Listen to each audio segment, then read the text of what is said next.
India TV YouTube channel को subscribe करें और बेल आइकन दबाएं। प्रधानमंत्री मोदी के जन्मदिन पर कल वैक्सीनेशन का बना वर्ल्ड रिकॉर्ड। कोविन पोर्टल के मुताबिक देर रात 12 बजे तक वैक्सीन की 2,50,10,390 डोज लगाई गई। देश भर में हर घंटे 17 लाख, हर मिनट 28,000 और हर सेकंड में 444 डोज लगाए गए। एक दिन में 2.5 करोड़ से ज्यादा वैक्सीन लगाकर भारत ने चीन को पीछे छोड़ा। चीन का दावा था कि उसने एक दिन में 2,43,00,000 वैक्सीन लगाई। देश में सबसे ज्यादा वैक्सीनेशन वाला राज्य रहा कर्नाटक। 26,09,000 से ज्यादा लोगों ने डोज ली। कल सबसे ज्यादा टीकाकरण वाले राज्यों में दूसरे नंबर पर रहा बिहार। 26,06,000 से ज्यादा वैक्सीन लगी। तीसरे नंबर पर रहा उत्तर प्रदेश। 24,08,000 से ज्यादा लोगों का टीकाकरण हुआ। 23,07,000 डोज के साथ मध्य प्रदेश का चौथा स्थान रहा। 20,40,000 वैक्सीन लगाकर गुजरात 5वां पोजीशन पर रहा। एक दिन में 2.5 करोड़ से ज्यादा वैक्सीन लगने के बाद टोटल वैक्सीनेशन में बड़ी छलांग लगी है। अब देश में कुल 79,33,00,000 से ज्यादा वैक्सीनेशन हो चुका है और एक दिन में वैक्सीन का वर्ल्ड रिकॉर्ड कायम होने पर पीएम मोदी ने खुशी जताई। ट्विटर पर लिखा, रिकॉर्ड टीकाकरण पर हर भारतीय को गर्व है। डॉक्टर्स, इसके अलावा प्रशासकों, नर्स, हेल्थ केयर और फ्रंटलाइन वर्कर्स का भी आभार। हेल्थ मिनिस्टर मनसुख मंडाविया ने ट्विटर पर लिखा, मोदी के जन्मदिन दिवस पर भारत ने रचा इतिहास। 2.5 करोड़ से अधिक टीका लगाकर देश और विश्व के इतिहास में स्वर्णिम अध्याय लिखा। कल का दिन हेल्थ कर्मियों के नाम रहा। रिकॉर्ड वैक्सीनेशन पर स्वास्थ्य मंत्री मनसुख मंडाविया ने देश का शुक्रिया अदा कहा। सफदरजंग अस्पताल के हेल्थ वर्कर्स के साथ जश्न मनाया। भारत में कोरोना के रिकॉर्ड वैक्सीनेशन पर स्पाइस जेट की फ्लाइट में अनाउंसमेंट। पीएम मोदी के जन्मदिन पर बने रिकॉर्ड की सराहना की गई। मेगा वैक्सीनेशन के लिए यूपी के बागपत में लोगों ने बढ़ चढ़कर हिस्सा लिया। मंदिरों, मस्जिदों से टीका लगवाने के लिए अपील की गई।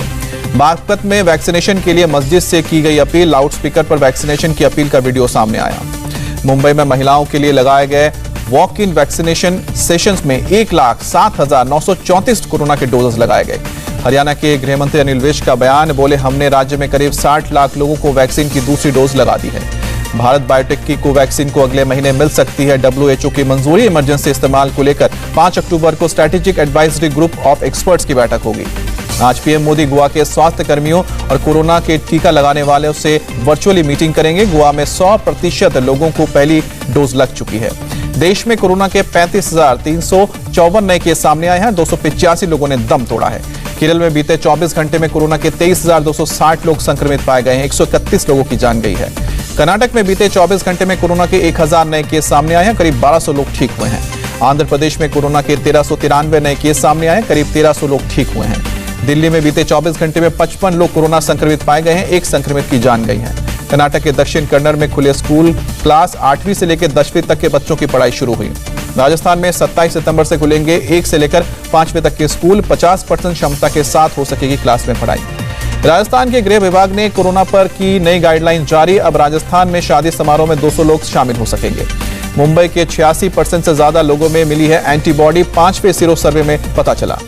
इटली में ऑफिस या काम करने वाली दूसरी जगहों के लिए नई गाइडलाइन। सभी कर्मचारियों को दिखाना होगा हेल्थ पास। 15 अक्टूबर से लागू होगी गाइडलाइन। कोरोना की नेगेटिव रिपोर्ट भी दिखाना होगा। अयोध्या में आज से बीजेपी का 2 दिन का ओबीसी सम्मेलन। यूपी के सभी बड़े नेताओं के साथ MP MLA लेंगे हिस्सा। बीजेपी के यूपी प्रदेश अध्यक्ष स्वतंत्र देव सिंह आज करेंगे ओबीसी सम्मेलन की शुरुआत। कल सीएम योगी आदित्यनाथ लेंगे हिस्सा। गृह मंत्री अमित शाह का आज जबलपुर दौरा। राजा शंकर शाह और कुंवर रघुनाथ शाह के अलावा स्वतंत्रता आंदोलन में हिस्सा लेने वाले आदिवासी नेताओं को श्रद्धांजलि देंगे। तेलंगाना में गृह मंत्री अमित शाह का वादा, राज्य में साल 2024 में सरकार बनी तो हैदराबाद मुक्ति दिवस को धूमधाम से मनाया जाएगा। अमित शाह ने कहा, TRS का विकल्प कांग्रेस नहीं हो सकती है। अगर हो भी गई तो AIMIM के खिलाफ नहीं लड़ सकती। राजस्थान में अब बाल विवाह का भी होगा रजिस्ट्रेशन। विधानसभा में विवाह रजिस्ट्रेशन कानून पारित। बाल विवाह करने वालों को 30 दिन में रजिस्ट्रेशन करवाना होगा। विवादित बिल पर राजस्थान विधानसभा में हंगामा। बीजेपी ने गहलोत सरकार पर लगाया बाल विवाह को बढ़ावा देने का आरोप। बीजेपी शिवसेना के फिर साथ आने की अटकलें। उद्धव ठाकरे ने बीजेपी नेता राव साहब दानवे को बताया भावी सहयोगी। उद्धव ठाकरे ने कहा, भविष्य में कौन किसके साथ आता है आने वाला समय बताएगा। देवेंद्र फडणवीस ने उद्धव के बयान पर दी प्रतिक्रिया। राजनीति में कभी भी कुछ भी संभव। महाराष्ट्र में मुंबई नागपुर में बुलेट ट्रेन के लिए पूरा सहयोग करेगी राज्य सरकार। सीएम उद्धव ने कहा, राजनीतिक मतभेद से ऊपर है काम। अर्पिता घोष बनी TMC की जनरल सेक्रेटरी। तत्काल प्रभाव से नियुक्ति की गई। बीजेपी नेता कैलाश विजयवर्गीय का बयान, ममता बनर्जी तुष्टीकरण की कितनी भी राजनीति कर ले, हम बंगाल को बचाएंगे। अनुच्छेद 370 और 35 से हटाने पर बोली महबूबा मुफ्ती, सरकार को अपनी गलती का एहसास होगा, फिर पूछेंगी क्या करना चाहिए। ईडी के समन के खिलाफ टीएमसी नेता अभिषेक बैनर्जी ने किया दिल्ली हाईकोर्ट का रुख, समन को रद्द करने की अपील की। साथ ही भविष्य में ईडी की पूछताछ दिल्ली की बजाय कोलकाता में करवाने की गुजारिश की।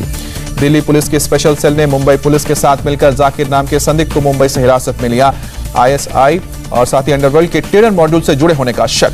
जाकिर ने गिरफ्तार अंडरवर्ल्ड शूटर मोहम्मद उर्फ समीर कालिया को मुंबई में हथियार और विस्फोटक लाने को कहा था और दोनों आईएसआई के संपर्क में थे। साल 1993 की तर्ज पर करना चाहते थे बड़े धमाके। गिरफ्तार आतंकी ओसामा के चाचा महमूदुर रहमान ने प्रयागराज के करेली थाने में सरेंडर किया। महमूद रहमान के ओसामा और जीशान को पाकिस्तान में ट्रेनिंग के लिए भेजने की मदद की थी। रहमान को आज दिल्ली लाया जाएगा। दिल्ली पुलिस हेडक्वार्टर में एंटी टेरर यूनिट के अधिकारियों के साथ हुई बैठक। कई राज्य की सुरक्षा एजेंसियां इसमें मौजूद रहीं। इस हाई लेवल मीटिंग में दशहरा और दिवाली को लेकर अधिकारियों को किया गया अलर्ट। पकड़े गए 6 आतंकियों से मिले हैं इनपुट पर बुलाई गई थी मीटिंग। जम्मू कश्मीर के कुलगाम में आतंकियों ने गोलीबारी की, पुलिस का एक जवान शहीद। शाम करीब 6 बजे आतंकवादियों ने बंटो शर्मा नाम के पुलिसकर्मी पर गोलियां चलाई। गंभीर रूप से घायल पुलिसकर्मी अस्पताल में शहीद। आतंकवादियों ने रात करीब 9 बजे एक और अटैक किया। पुलिसकर्मी के बाद बिहार के मजदूर की हत्या की गई। इलाके में सर्च ऑपरेशन जारी। जम्मू कश्मीर के अनंतनाग में सभी दुकानदारों को सीसीटीवी कैमरे लगाने के निर्देश दिए गए हैं। सुरक्षा को लेकर प्रशासन अलर्ट। कश्मीर के आईजी विजय कुमार का बयान, टॉप कमांडर्स के मारे जाने से पाकिस्तान में बैठे आतंकी बौखलाए हैं, गिलानी की मौत से भी निराश हैं। पंजाब के कैबिनेट मंत्री गुरप्रीत सिंह कांगड़ के दामाद को सरकारी नौकरी दिए जाने पर विवाद हुआ। कांग्रेस विधायक प्रगट सिंह ने जताई नियुक्ति पर आपत्ति।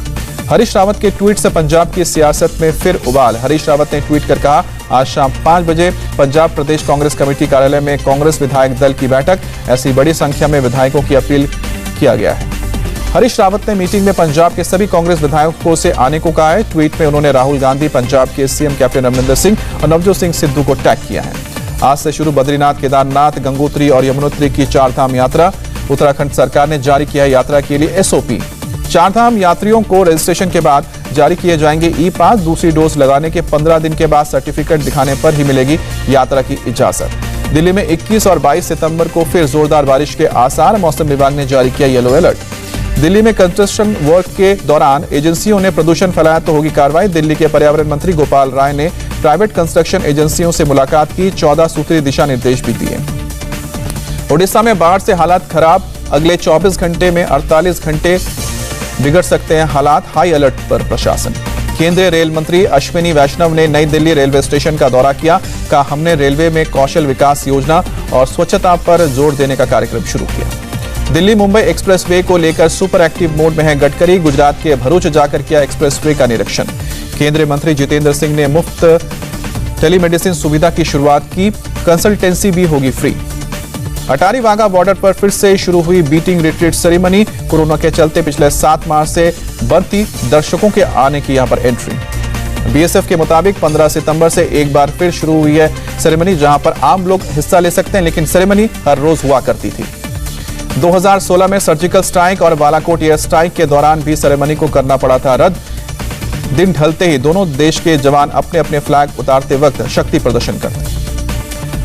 पैन और आधार लिंक करने की समय सीमा फिर से बढ़ाई गई है। समय सीमा 6 महीने के लिए बढ़ाकर 31 मार्च 2022 कर दी गई है। प्रयागराज में यूपी के मंत्री नंद गोपाल नंदी के घर के बाहर नारेबाजी करने वालों की पिटाई। खुद को राजा भैया का समर्थक बताने वालों को मंत्री समर्थकों ने पीटा। मंत्री नंदी के समर्थकों ने नारेबाजी कर रहे लोगों को समझाने की कोशिश की, नहीं मानने पर दौड़ा दौड़ा कर पीटा। राजा भैया पर दिए बयान को लेकर नंदी से नाराज थे राजा भैया के समर्थक। हंगामा कर रहे लोगों को पुलिस ने हिरासत में ले लिया। मंत्री नंदी के घर के बाहर फोर्स तैनात। बीजेपी नेता को गिरफ्तार करने अलीगढ़ पहुंची कोलकाता पुलिस। ममता बनर्जी पर दिया था विवादित बयान, वारंट लेकर पहुंची पुलिस। युवा बीजेपी नेता योगेश वार्ष्णेय ने 2017 में ममता बनर्जी पर दिया था विवादित बयान। कोलकाता पुलिस से भिड़े बीजेपी कार्यकर्ता। योगेश के परिवार वालों ने कोलकाता पुलिस पर बदसलूकी का आरोप लगाया। कहा, पार्षद के साथ भी पुलिस ने मारपीट की। कानपुर में समाजवादी पार्टी के विधायक इरफान सोलंकी की दादागिरी। चालान के लिए फोटो खींचने वाले ट्रैफिक पुलिसकर्मी को खुलेआम धमकी दी। विधायक इरफान सोलंकी ने ट्रैफिक पुलिस से जबरन फोटो डिलीट करने का दबाव बनाया। फोटो डिलीट न करने पर देख लेने की धमकी दी। अबू आजमी के स्वागत में जाजमऊ में था समाजवादी पार्टी का समारोह। बिना हेलमेट बाइक चला रहे थे एसपी कार्यकर्ता। ट्रैफिक पुलिस ने तस्वीर लेने पर भड़क गए विधायक। समाजवादी पार्टी के अध्यक्ष अखिलेश यादव का योगी सरकार पर हमला, कहा बीजेपी कर रही है झूठ का प्रचार। यूपी चुनाव पर बोले अखिलेश यादव, बिहार चुनाव में ईवीएम और डीएम ने बेईमानी की, लेकिन बंगाल की जनता ने जवाब दिया। लखनऊ में सीएम योगी ने 21,000 से ज्यादा कारीगरों और हस्तशिल्पों को टूल किट बांटे। यूपी चुनाव के लिए कांग्रेस ने बनाई स्क्रीनिंग कमेटी, जितेंद्र सिंह, दीपेंद्र हुड्डा और वर्षा गायकवाड़ कमेटी में शामिल। केंद्रीय मंत्री मुख्तार अब्बास नकवी का तंज, बोले एसपी बीएसपी कांग्रेस का यूपी में कोई जनाधार नहीं। प्रियंका गांधी ने सीएम योगी से की अपील, बारिश से हुए नुकसान का आकलन कर किसानों को मदद दें। न्यूजीलैंड क्रिकेट टीम ने रद्द किया पाकिस्तान का दौरा, सुरक्षा कारणों का हवाला दिया। पहला वनडे शुरू होने से चंद मिनट पहले न्यूजीलैंड टीम ने खेलने से इनकार किया। सीरीज में दोनों टीमों के बीच 3 वनडे 5 टी20 मैच खेले जाने थे। पाकिस्तान के पीएम इमरान खान ने न्यूजीलैंड के पीएम से बात की। इमरान के फोन करने के बावजूद नहीं मानी PM Jacinda Ardern. New Zealand cricket team आज चार्टर्ड प्लेन से लौटेगी स्वदेश, खिलाड़ियों को लेने आएगा चार्टर्ड प्लेन, पीसीबी ने जानकारी दी। दौरा छोड़ने पर पाकिस्तान के पूर्व तेज गेंदबाज शोएब अख्तर ने भी जताया गुस्सा, ट्वीट कर कहा न्यूजीलैंड ने पाकिस्तानी क्रिकेट की हत्या कर दी। न्यूजीलैंड के बाद इंग्लैंड टीम का भी पाकिस्तान दौरा हो सकता है रद्द, ईसीबी हालात का आकलन कर जल्द लेगा फैसला। मुंबई इंडियंस के कप्तान रोहित शर्मा ने सोशल मीडिया पर शेयर किया वर्कआउट का वीडियो, लिखा काउंटडाउन शुरू। बीसीसीआई ने घरेलू क्रिकेट के लिए जारी की एडवाइजरी, राज्य टीमों को पब्लिक ट्रांसपोर्ट के इस्तेमाल से बचने की सलाह, 6 दिन क्वारंटीन नियम का पालन करने को कहा। पीएम मोदी को मिले उपहारों के ई ऑक्शन में नोएडा के डीएम सुहास एलवाई के रैकेट की 10 करोड़ की बोली लगी, नीरज चोपड़ा के भाले की 1.25 करोड़ लगी बोली। पिछले महीने 29 अगस्त को काबुल पर किए गए ड्रोन हमले पर पलटा अमेरिका, पेंटागन ने कहा हमले में आईएसआई खुरासान का आतंकवादी नहीं बल्कि अफगान नागरिक मारा गया। 26 अगस्त को काबुल एयरपोर्ट पर टेरर अटैक के बाद अमेरिका ने ड्रोन अटैक किया था। पहले पेंटागन ने कहा था कि अमेरिकी ड्रोन अटैक में निशाना बिल्कुल सटीक था। इटली के मिलान में तूफान ने मचाई भारी तबाही, सड़कों में तालाब में तब्दील हुई पानी भरा। फायर फाइटर्स ने दर्जनों लोगों को रेस्क्यू किया, जल भराव के बीच कई लोग कार में फंस गए थे। अमेरिका के कैलिफोर्निया के जंगलों में आग भयंकर हुई, आग बुझाने की कोशिश जारी, अब तक सैकड़ों घर हो चुके हैं तबाह। जंगल की आग से 9,000 वर्ग किलोमीटर से ज्यादा इलाका खाक हुआ, आसपास के जंगलों में भी खतरा मंडरा रहा है। स्लोवेनिया में गोलीबारी में 3 लोग घायल, सभी को अस्पताल में भर्ती किया गया।